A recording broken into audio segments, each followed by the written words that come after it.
जय श्री राम। दोस्तों, अगर आप रामायण बालकांड का भाग 1, भाग 2, भाग 3, भाग 4 नहीं सुना तो जरूर सुने। इस लेख में हम अयोध्या कांड के बारे में विस्तार से चर्चा करेंगे। 1. राम की राजतिलक की घोषणा। 2. राम की राजतिलक की तैयारी। 3. कैकेयी का कोप भावन। 4. कैकेयी द्वारा वरों की प्राप्ति। 5. राम का वनवास। 6. माता कौशल्या से विदा। तो आइए कहानी सुनते हैं। कैकेयी पहुंचकर भरत अपने भाई शत्रुघ्न के साथ आनंद पूर्वक अपने दिन व्यतीत करने लगे। भरत के मामा अश्वपति उनसे उतना ही प्रेम करते थे जितना कि उनके पिता राजा दशरथ। मामा के इस स्नेह के कारण उन्हें यही लगता था मानो वे ननिहाल में न होकर अयोध्या में हों। इतने पर भी उन्हें समय समय पर अपने पिता का स्मरण हो आता था और वे उनके दर्शनों के लिए आतुर हो उठते थे। राजा दशरथ की भी यही दशा थी। यद्यपि राम और लक्ष्मण उनके पास रहते हुए सदैव उनकी सेवा में संलग्न रहते थे, फिर भी वे भरत और शत्रुघ्न से मिलने के लिए अनेक बार व्याकुल हो उठते थे। समय व्यतीत होने के साथ राम के सद्गुणों का निरंतर विस्तार होते जा रहा था। राजकाज से समय निकालकर आध्यात्मिक स्वाध्याय करते थे। वेदों का सांगोपांग अध्ययन करना और सूत्रों के रहस्यों का समझकर उन पर मनन करना उनका स्वभाव बन गया था। दुखियों पर दया और दुष्टों का दमन करने के लिए सदैव तत्पर रहते थे। वे जितने दयालु थे, उससे भी कई गुना कठोर वे दुष्टों को दंड देने में थे। वे न केवल मंत्रियों की नीतियुक्त बातें ही सुनते थे बल्कि अपनी ओर से भी उन्हें तर्कसम्मत अकाट्य युक्तियां प्रस्तुत करके परामर्श भी दिया करते थे। अनेक युद्धों में उन्होंने सेनापति का दायित्व संभालकर दुर्धर्ष शत्रुओं को अपने पराक्रम से परास्त किया था। जिस स्थान में भी वे भ्रमण और देशाटन के लिए गए वहां के प्रचलित रीति रिवाजों, सांस्कृतिक धारणाओं का अध्ययन किया, उन्हें समझा और उनको यथोचित सम्मान दिया। उनके क्रियाकलापों ऐसे थे कि लोगों को विश्वास हो गया कि रामचंद्र क्षमा में पृथ्वी के समान, बुद्धि विवेक में बृहस्पति के समान और शक्ति में साक्षात देवताओं के अधिपति इंद्र के समान हैं। न केवल प्रजा वरन स्वयं राजा दशरथ के मस्तिष्क में यह बात स्थापित हो गई थी कि जब भी राम अयोध्या के सिंहासन को सुशोभित करेंगे, उनका राज्य अपूर्व सुखदायक होगा और वे अपने समय के सर्वाधिक योग्य एवं आदर्श नरेश सिद्ध होंगे। राजा दशरथ अब शीघ्रातिशीघ्र राम का राज्याभिषेक कर देना चाहते थे। उन्होंने मंत्रियों को बुलाकर कहा, हे मंत्रीगण, अब मैं वृद्धा हो चला हूँ और रामचंद्र राजसिंहासन पर बैठने के योग्य हो गए हैं। मेरी प्रबल इच्छा है कि शीघ्रातिशीघ्र राम का अभिषेक कर दूं। अपने इस विचार पर आप लोगों की सम्मति लेने के लिए ही मैंने आप लोगों को यहाँ पर बुलाया है। कृपया आप सभी अपनी सम्मति दीजिए। राजा दशरथ के इस प्रस्ताव को सभी मंत्रियों ने प्रसन्नतापूर्वक स्वीकार किया। शीघ्र ही राज्य भर में राजतिलक की तिथि की घोषणा कर दी गई और देश देशांतर के राजाओं को इस शुभ उत्सव में सम्मिलित होने के लिए निमंत्रण पत्र भिजवा दिए गए। थोड़े ही दिनों में देश देश के राजा महाराजा, वनवासी ऋषि मुनि, अनेक प्रदेश के विद्वान तथा दर्शगण इस अनुपम उत्सव में भाग लेने के लिए अयोध्या में आकर एकत्रित हो गए। आए हुए सभी अतिथियों का यथोचित स्वागत सत्कार हुआ तथा समस्त सुविधाओं के साथ उनके ठहरने की व्यवस्था कर दी गई। निमंत्रण भेजने का कार्य की उतावली में मंत्रीगण मिथिलापुरी और महाराज कैकेयी के पास निमंत्रण भेजना ही भूल गए। राजतिलक के केवल 2 दिवस पूर्व ही मंत्रियों को इसका ध्यान आया। वे अत्यंत चिंतित हो गए और डरते डरते अपनी भूल के विषय में महाराज दशरथ को बताया। ये सुनकर महाराज को बहुत दुख हुआ, किंतु अब कर ही क्या सकते थे। सभी अतिथि आ चुके थे, इसलिए राजतिलक की तिथि को टाला भी नहीं जा सकता था। अतएव वे बोले, अब जो हुआ सो हुआ, परंतु बात बड़ी अनुचित हुई है। अस्तु वे लोग घर के ही आदमी हैं, उन्हें बाद में सारी स्थिति समझाकर मना लिया जाएगा। दूसरे दिन राजा दशरथ के दरबार में सभी देशों के राजा लोग उपस्थित थे। सभी को संबोधित करते हुए दशरथ ने कहा, हे नृपगण, मैं अपनी और अयोध्यावासियों की ओर से आप सभी का हार्दिक स्वागत करता हूँ। आपको ज्ञात ही है कि अयोध्या नगरी में अनेक पीढ़ियों से इक्ष्वाकु वंश का शासन चलता आ रहा है। इस परंपरा को निर्वाह करते हुए मैं अब अयोध्या का शासन भार अपने सभी प्रकार से योग्य, वीर, पराक्रमी, मेधावी, धर्मप्रायण और नीति निपुण ज्येष्ठ पुत्र राम को सौंपना चाहता हूँ। अपने शासनकाल में मैंने अपनी प्रजा को हर प्रकार से सुखी और संपन्न बनाने का प्रयास किया है। अब मैं वृद्धा हो गया हूँ और इसी कारण से मैं प्रजा के कल्याण के लिए अधिक सक्रिय रूप से कार्य करने में स्वयं को असमर्थ पा रहा हूँ। मुझे विश्वास है कि राम अपने कौशल और बुद्धिमत्ता से प्रजा को मुझसे भी अधिक सुखी रख सकेगा। अपने इस विचार को कार्यान्वित करने के लिए मैंने राज्य के ब्राह्मणों, विद्वानों एवं नीतिज्ञों से अनुमति ले ली है। वे सभी मेरे इस विचार से सहमत हैं और उन्हें विश्वास है कि राम शत्रुओं के आक्रमणों से भी देश की रक्षा करने में सक्षम है। राम में राजत्व के सभी गुण विद्यमान हैं। उनकी दृष्टि में राम अयोध्या का ही नहीं वरन तीनों लोकों का राजा होने की भी योग्यता रखता है। इस राज्य के लिए आप लोगों की सम्मति भी अत्यंत महत्वपूर्ण है। अतः आप लोग इस विषय में अपनी सम्मति प्रदान करें। महाराज दशरथ के इस प्रकार कहने पर वहां पर उपस्थित सभी राजाओं ने प्रसन्नतापूर्वक राम के राजतिलक के लिए अपनी सम्मति दे दी। राजा दशरथ ने कहा, आप लोगों की सम्मति पाकर मैं अत्यंत प्रसन्न हूँ, क्योंकि चैत्र मास जो सब मासों में श्रेष्ठ मधुमास कहलाता है, चल रहा है। कल ही राम के राजतिलक के उत्सव का आयोजन किया जाए। मैं मुनिश्रेष्ठ वशिष्ठ जी से प्रार्थना करता हूँ कि वे राम के राजतिलक की तैयारी का प्रबंध करें। राजा दशरथ की प्रार्थना को स्वीकार करके राजगुरु वशिष्ठ जी ने संबंधित अधिकारियों को आज्ञा दी कि वे यथाशीघ्र स्वर्ण, रजत, उज्ज्वल माणिक्य, सुगंधित औषधियों, श्वेत सुगंधयुक्त मालाओं, लाजा, घृत, मधु, उत्तम वस्त्रादि एकत्रित करने का प्रबंध करें। चतुरंगिनी सेना को सुसज्जित रहने का आदेश दें। स्वर्ण हौदों से सजे हुए हाथियों, श्वेत चंवरों, सूर्य का प्रतीक अंकित ध्वजाओं और परंपरा से चले आने वाले श्वेत निर्मल छत्र, स्वर्ण निर्मित 100 घोड़े, स्वर्ण मंडित सींगों वाले सांड, सिंह की अक्षुअन त्वचा आदि का शीघ्र प्रबंध करें। सुसज्जित वेदी का निर्माण करें। इस प्रकार अन्य और जितने भी आवश्यक निर्देश थे, उन्होंने संबंधित अधिकारियों को दे दिए। इसके पश्चात राजा दशरथ ने प्रधानमंत्री सुमंत से राम को शीघ्र लिवा लाने के लिए कहा। महाराज की आज्ञा के अनुसार सुमंत रामचंद्र जी को रथ में अपने साथ बिठा कर लिवा लाए। अत्यंत श्रद्धा के साथ राम ने पिता को प्रणाम किया और उपस्थित जनों का यथोचित अभिवादन किया। राजा दशरथ ने राम को अपने निकट बिठाया और मुस्कुराते हुए कहा, हे राम, तुम्हारे गुणों से समस्त प्रजाजन प्रसन्न है, इसलिए मैंने निश्चय किया है कि मैं कल तुम्हारा राजतिलक धर दूंगा। इस विषय में मैंने ब्राह्मणों, मंत्रियों, विद्वानों एवं समस्त राजा महाराजाओं की भी सम्मति प्राप्त कर लिया है।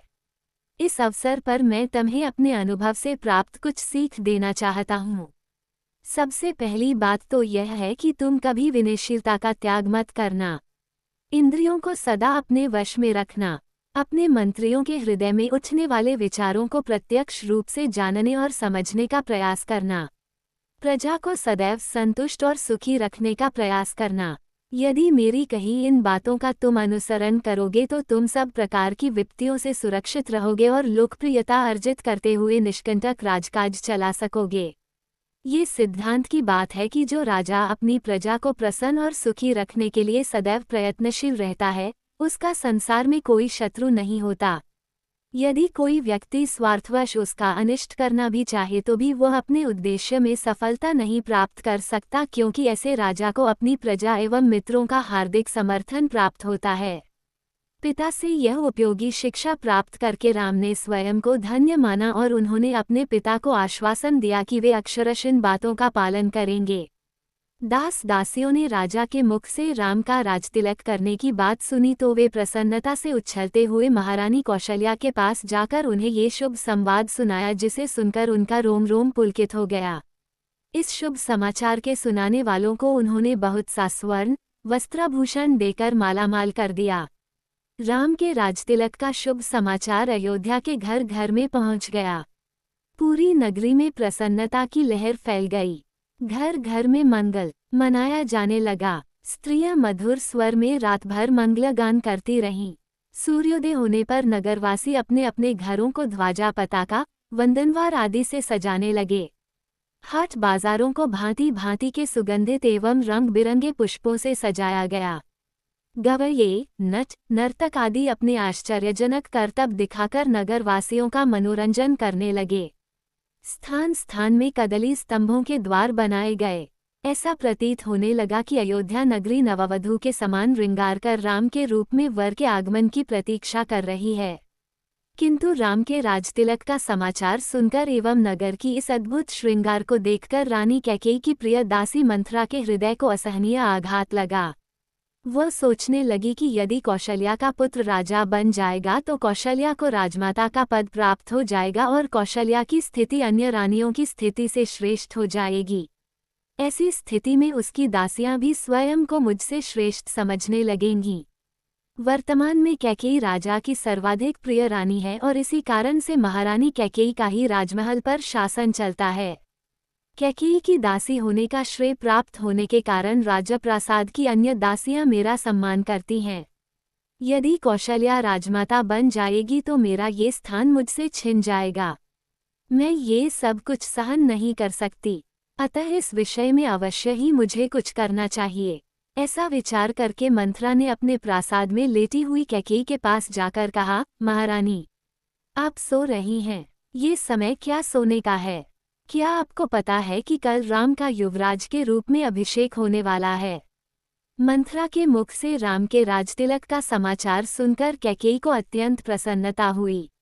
समाचार सुनाने की खुशी में कैकेयी ने मंथरा को पुरस्कार स्वरूप एक बहुमूल्य आभूषण दिया और कहा, मंथरे, तू अत्यंत प्रिय समाचार लेकर आई है। तू तो जानती ही है कि राम मुझे बहुत प्रिय है। इस समाचार को सुनाने के लिए तू यदि और भी जो कुछ मांगेगी तो मैं वह भी तुझे दूंगी। कैकेयी के वचनों को सुनकर मंथरा अत्यंत क्रोधित हो गई। उसका का तन बदन जल भून गया। पुरस्कार में दिए गए आभूषण को फेंकते हुए वो बोली, महारानी, आप बहुत नासमझ हैं। स्मरण रखिए कि सौत का बेटा शत्रु के जैसा होता है। राम का अभिषेक होने पर कौशल्या को राजमाता का पद मिल जाएगा और आपकी पदवी उसकी दासी के जैसी हो जाएगी। आपका पुत्र भरत भी राम का दास हो जाएगा। भरत के दास हो जाने पर आपकी बहू को भी एक दासी की ही पदवी मिलेगी। ये सुनकर कैकेयी ने कहा, मंथरा, राम महाराज के ज्येष्ठ पुत्र हैं और प्रजा में अत्यंत लोकप्रिय हैं। अपने सद्गुणों के कारण वे सभी भाइयों से श्रेष्ठ भी हैं। राम और भरत भी एक दूसरे को भिन्न नहीं मानते क्योंकि उनके बीच अत्यधिक प्रेम है। राम अपने सभी भाइयों को अपने ही समान समझते हैं, इसलिए राम को राज्य मिलना भरत को राज्य मिलने के जैसा ही है। ये सब सुनकर मंथरा और भी दुखी हो गई। वह बोली, किंतु महारानी, आप यह नहीं समझ रही हैं कि राम के बाद राम के पुत्र को ही अयोध्या का राज सिंहासन प्राप्त होगा तथा भरत को राज परंपरा से अलग होना पड़ जाएगा। ये भी हो सकता है कि राज्य मिल जाने पर राम भरत को राज्य से निर्वासित कर दे या यमलोक ही भेज दें। अपने पुत्र के अनिष्ट की आशंका की बात सुनकर कैकेयी का हृदय विचलित हो उठा। उसने मंथरा से पूछा, ऐसी स्थिति में मुझे क्या करना चाहिए? मंथरा ने उत्तर दिया, आपको स्मरण होगा कि एक बार देवासुर संग्राम के समय महाराज दशरथ आपको साथ लेकर युद्ध में इंद्र की सहायता करने के लिए गए थे। उस युद्ध में असुरों के अस्त्र शस्त्रों से महाराज दशरथ का शरीर जर्जर हो गया था और वे मूर्छित हो गए थे। उस समय सारथी बनकर आपने उनकी रक्षा की थी। आपकी उस सेवा के बदले में उन्होंने आपको दो वरदान प्रदान किया था जिसे कि आपने आज तक नहीं मांगा है। अब आप एक वर्ष से भरत का राज्याभिषेक और दूसरे वर्ष से राम के लिए 14 वर्ष तक का वनवास मांगकर अपना मनोरथ सिद्ध कर लीजिए। शीघ्रातिशीघ्र आप मलिन वस्त्र धारण कर कोप भवन में चले जाइए। महाराज आपको बहुत अधिक चाहते हैं, इसलिए वे अवश्य ही आपको मनाने का प्रयत्न करेंगे और आपके द्वारा मांगने पर उन दोनों वरों को देने के लिए तैयार हो जाएंगे। किंतु स्मरण रखें कि वर मांगने के पूर्व उनसे वचन अवश्य ले लें जिससे कि वे उन वरदानों को देने के लिए बाध्य हो जाएं। मंथरा के कथन के अनुसार कैकेयी कोप भवन में जाकर लेट गई। उल्लासित महाराज दशरथ ने शीघ्रातिशीघ्र राजकार्यों को संपन्न किया और राम के राजतिलक का शुभ समाचार सुनाने के लिए अपनी सबसे प्रिय रानी कैकेयी के प्रासाद में पहुंचे। कैकेयी को अपने महल में न पाकर राजा दशरथ ने उसके विषय में एक दासी से पूछा। दासी से ज्ञात हुआ कि रुष्ट होकर महारानी कैकेयी कोप भवन में गई हैं। महाराज चिंतित हो गए। उन्होंने कोप भवन में जाकर देखा कि उनकी प्राणप्रिया मलिन वस्त्र धारण किए, केश बिखराए, भूमि पर अस्त व्यस्त पड़ी है। उनकी इस अवस्था को देखकर आश्चर्यचकित राजा दशरथ ने कहा, प्राणेश्वरी, मुझसे ऐसा क्या अनिष्ट हुआ है कि क्रुद्ध होकर तुम कोप भवन में आई हो? यदि तुम किसी बात से दुखी हो तो मुझे बताओ, मैं तुम्हारे कष्ट का निवारण अवश्य करूंगा।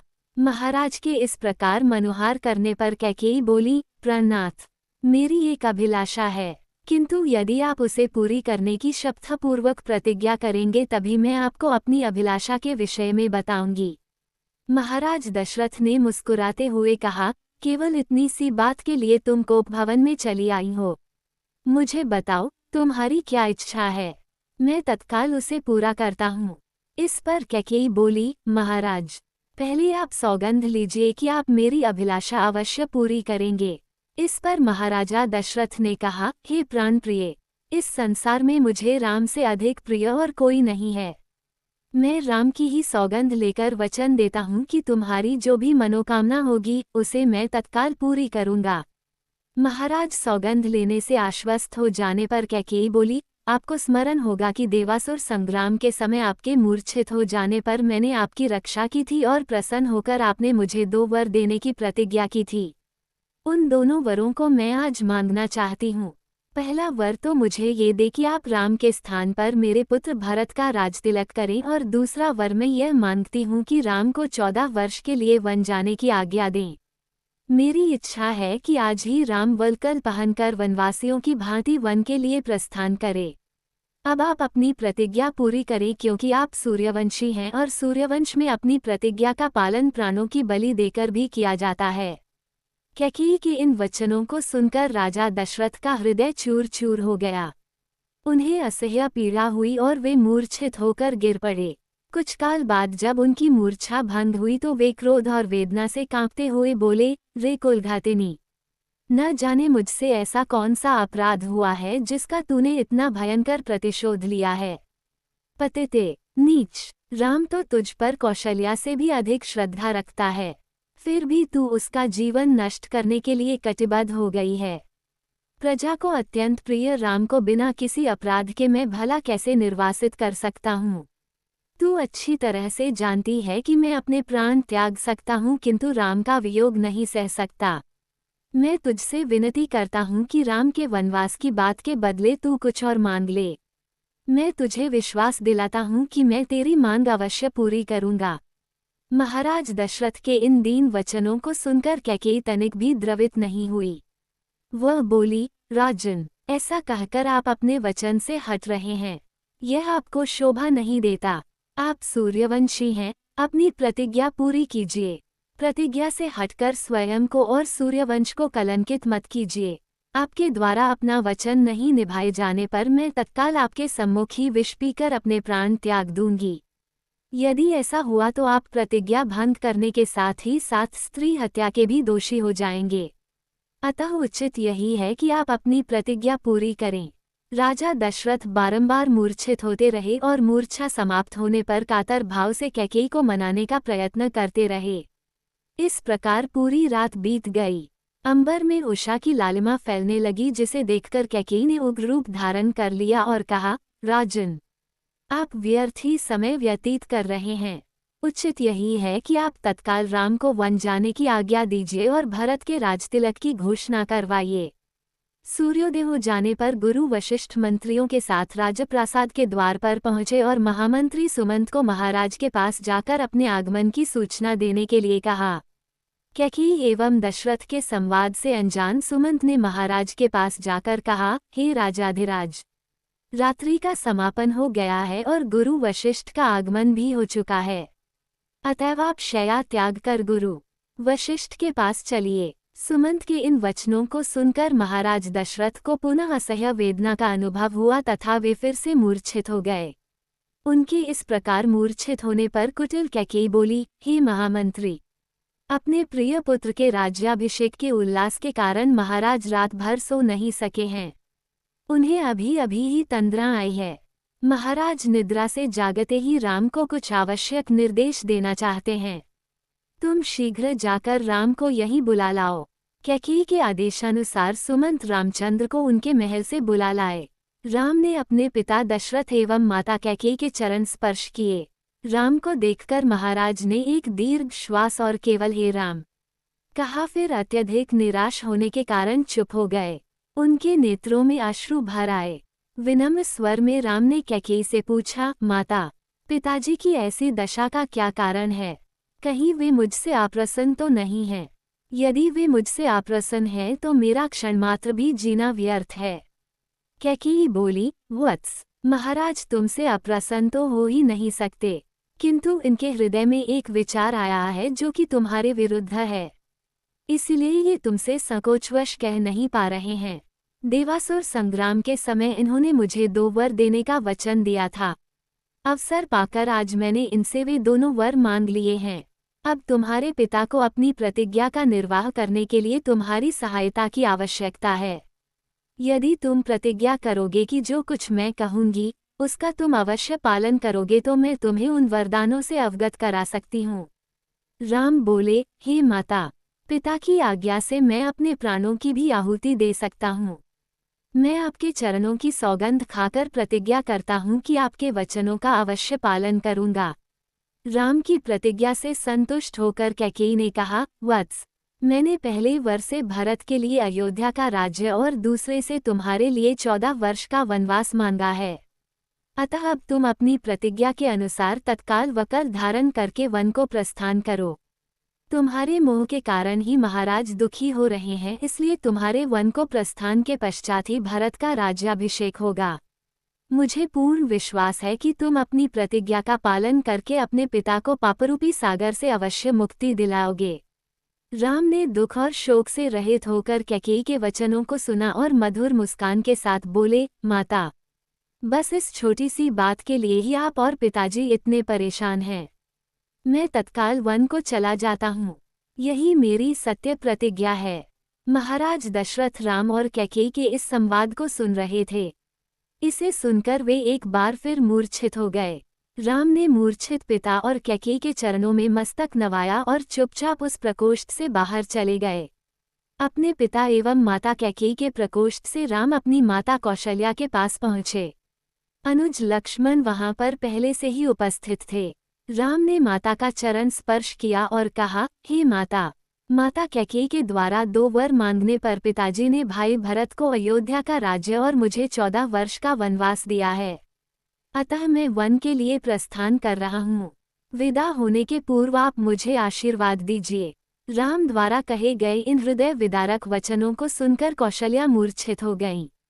राम ने उनका यथोचित उपचार किया और मूर्छा भंग होने पर वे विलाप करने लगी। उनका विलाप सुनकर लक्ष्मण बोले, माता, भैया राम तो सद्गुरुजनों का सम्मान तथा उनकी आज्ञा का पालन करते हैं। मैं समझ नहीं पा रहा हूँ कि मेरे देवता तुल्य भाई को किस अपराध में ये दंड दिया गया है। ऐसा प्रतीत होता है कि वृद्धावस्था ने पिताजी की बुद्धि को भ्रष्ट कर दिया है। उचित यही है कि बड़े भैया उनकी इस अनुचित आज्ञा का पालन न करें और निष्कंटक राज्य करें। भैया राम के विरुद्ध सिर उठाने वालों को मैं तत्काल कुचल दूंगा। राम का अपराध क्या है? उनकी नम्रता और सहनशीलता। मैं प्रतिज्ञा करता हूँ कि यदि राम के राजा बनने में भरत या उनके पक्षपाती कंटक बनेंगे तो मैं उन्हें उसी क्षण यमलोक भेज दूंगा। मैं भी उसी प्रकार आपके दुखों को दूर कर दूंगा जिस प्रकार से सूर्य अंधकार को मिटा देता है। लक्ष्मण के शब्दों से माता कौशल्या को ढांढस मिला और उन्होंने कहा, पुत्र राम, तुम्हारे छोटे भाई लक्ष्मण का कथन सत्य है। तुम मुझे इस प्रकार बिलखता छोड़कर वन के लिए प्रस्थान नहीं कर सकते। यदि पिता की आज्ञा का पालन करना तुम्हारा धर्म है तो माता की आज्ञा का पालन करना भी तुम्हारा धर्म ही है। मैं तुम्हें आज्ञा देती हूँ कि अयोध्या में रहकर मेरी सेवा करो। इस पर माता को धैर्य बंधाते हुए राम बोले, माता, आप इतनी दुर्बल कैसे हो गईं? ये आज आप कैसे वचन कह रही हैं? आपने ही तो मुझे बचपन से पिता की आज्ञा का पालन करने की शिक्षा दी है। अब क्या मेरी सुख सुविधा के लिए अपनी ही दी हुई शिक्षा को झुठलाएंगी? एक पत्नी के नाते भी आपका कर्तव्य है कि आप अपने पति की इच्छा पूर्ति में बाधक न बने। आप तो जानती ही हैं कि चाहे सूर्य, चंद्र और पृथ्वी अपने अटल नियमों से टल जाएं, पर राम के लिए पिता की आज्ञा का उल्लंघन करना कदापि संभव नहीं है। मैं आपसे निवेदन करता हूँ कि आप प्रसन्न होकर मुझे वन जाने की आज्ञा प्रदान करें, ताकि मुझे ये संतोष रहे कि मैंने माता और पिता दोनों ही की आज्ञा का पालन किया है। फिर वे लक्ष्मण से संबोधित हुए और कहा, लक्ष्मण, तुम्हारे साहस, पराक्रम, शौर्य और वीरता पर मुझे गर्व है। मैं जानता हूँ कि तुम मुझसे अत्यंत स्नेह करते हो, किंतु हे सौमित्र, धर्म का स्थान सबसे ऊपर है। पिता की आज्ञा की अवहेलना करके मुझे पाप, नरक और अपयश का भागी बनना पड़ेगा। इसलिए हे भाई, तुम क्रोध और क्षोभ का परित्याग करो और मेरे वन गमन में बाधक मत बनो। राम के दृढ़ निश्चय को देखकर अपने आंसुओं को पोंछती हुई कौशल्या बोली, वत्स, यद्यपि तुम्हें वन जाने की आज्ञा देते हुए मेरा हृदय चूर चूर हो रहा है, किंतु यदि मुझे भी अपने साथ ले चलने की प्रतिज्ञा करो तो मैं तुम्हें वन जाने की आज्ञा दे सकती हूँ। राम ने संयम पूर्वक कहा, माता, पिताजी इस समय अत्यंत दुखी हैं और उन्हें आपके प्रेमपूर्ण सहारे की आवश्यकता है। ऐसे समय में यदि आप भी उन्हें छोड़कर चली जाएंगी तो उनकी मृत्यु में किसी प्रकार का संदेह नहीं रह जाएगा। मेरी आपसे प्रार्थना है कि उन्हें मृत्यु के मुख में छोड़कर आप पाप का भागी न बने। उनके जीवित रहते तक उनकी सेवा करना आपका पावन कर्तव्य है। आप मोह को त्याग दें और मुझे वन जाने की आज्ञा दें। मुझे प्रसन्नतापूर्वक विदा करें। मैं वचन देता हूँ कि 14 वर्ष की अवधि बीतते ही मैं लौटकर आपके दर्शन करूँगा। धर्मप्रायण राम के युक्तियुक्त वचनों को सुनकर अश्रुपूरित माता कौशल्या ने कहा, अच्छा वत्स, मैं तुम्हें वनगमन की आज्ञा प्रदान करती हूँ। परमात्मा तुम्हारे वनगमन को मंगलमय करें। फिर माता ने तत्काल ब्राह्मणों से हवन कराया और राम को हृदय से आशीर्वाद देते हुए विदा किया। दोस्तों, अयोध्या कांड भाग 1 समाप्त हो गया है। अयोध्या कांड भाग 2 के लिए चैनल के साथ बने रहिए। जय हिंद, जय श्री राम, भारत माता की जय।